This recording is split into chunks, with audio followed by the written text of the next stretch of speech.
Why is history like this hidden in schools? Why are kids told things that are totally inaccurate? Well, in this video, we're going to react to a video from Thomas Sowell where he talks about this very thing. It's very interesting. I didn't watch it entirely, so I can't wait to get into it. Let's begin. Tom, reparations.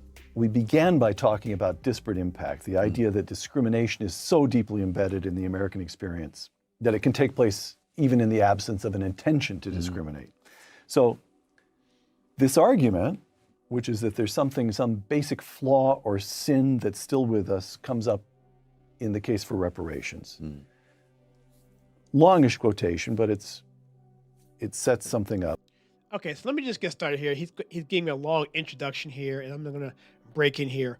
So he's asking him the question about reparations. And first of all, that whole concept of reparations is totally asinine. We haven't done a lot with that topic here on this channel. However, I probably should, because there's still people who want to talk about making people in the past who are no longer here, their sins, that their descendants are accountable for that and need to pay it forward, I guess, to the people who are existing today who had nothing to do with any of that in the past either. And at the same time, be able to qualify who is who in terms of past indiscretions is a totally ridiculous notion that's unquantifiable. There's no way to possibly find who is responsible based on anything, even DNA, because we're all part of different ethnic groups, nationalities. So basically, every group whatsoever has oppressed another group in some way, shape, form, or fashion. And how do you disseminate that across? It's just absolutely ridiculous. The fact that I'm taking my time on this is it just makes no sense. Let's keep going, guys. From Ta-Nehisi Coates in an article in The Atlantic entitled "The Case for Reparations." White supremacy is not merely the work of hot-headed demagogues, but a force so fundamental to America that it is difficult to imagine the country without it. And so we must imagine a new country. Reparations is the price we must pay to see ourselves squarely. See, before Thomas Sowell gets into this, I just got to talk about this real quick. So he says here, white supremacy is not merely the work of hot-headed demagogues, but a force so fundamental in America. See, that's a mantra. That is not truth.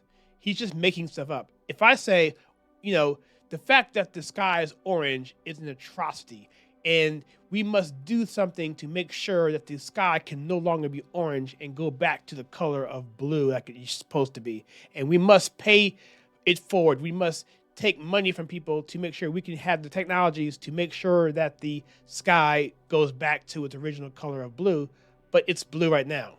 And so he's stating something that's not true and then basing something on top of that just to empower himself. But I'll let Thomas Sowell do it because he's the expert in this. New country. Reparations is the price we must pay to see ourselves squarely. The wealth gap merely puts a number on something we feel but cannot say, that American prosperity was ill-gotten and selective in its distribution.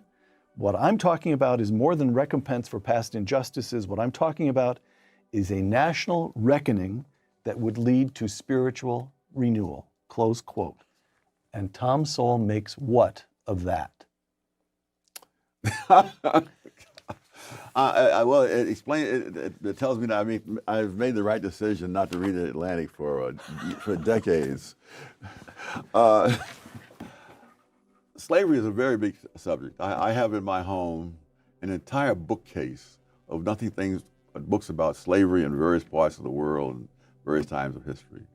And the sad fact is that slavery has been a universal institution for thousands of years, as far back as you can trace human history. And Fact. So, yeah, going back to biblical times, which, by the way, I should do a video on that because biblical slavery is different than slavery during the antebellum, much different.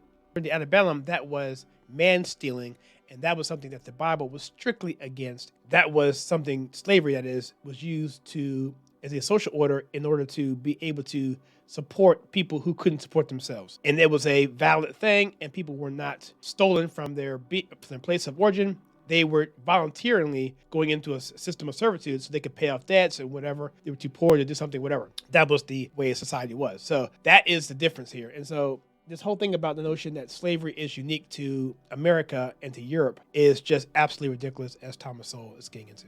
Looking at as if slavery is something that happened to one race of people in one country, when in fact the spread of it was around the world. In 1776, which is when Adam Smith published The Wealth of Nations, as well as when the United States got started, he said that Western Europe is the only place in the world where there is no slavery. And even the Western Europeans had vast numbers of slaves in the Western Hemisphere. Yes. But not in Western Europe itself. And so if you're going to have reparations for slavery, it's going to be the greatest transfer of wealth back and forth and between and cross-hauling, as they say in the railroads, because the number of whites, for example, who were enslaved in North Africa by the Barbary pirates exceeded the number of Africans enslaved in the United States and in the American colonies before that. Check that out. Let's go back on that. Let's rewind that part. That is incredible. I did not know that. In fact, I do these reaction videos, so I hear them for the first time. I'm not watching it and then reacting to something I've seen 10 times. This is the first time I've actually heard him say that I remember that particular part of it. Let's go back a little bit. That's incredible stat. Let's go back. And forth. And cross-hauling, as they say in the railroads, because the number of whites, for example, who were enslaved in North Africa by the Barbary pirates exceeded the number of Africans in the United States and in the American colonies before that, put together. That's put together. I know, but nobody is going to North Africa to ask for reparations because nobody is going to be fool enough to give it to them.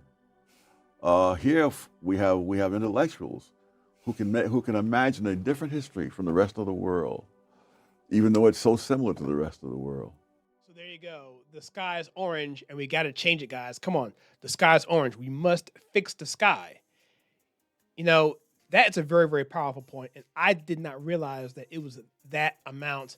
That is absolutely incredible. So really, we should be asking for reparations from Northern Africans, and white people should be getting a transfer of wealth from North Africa into the white community, wherever that people were enslaved from. So that should be the agenda. And so if we're going to have reparations for, Africans here in America who were enslaved by, let's say, Portuguese, British, French, Spanish, whomever, other black people here in America, Native Americans here in America.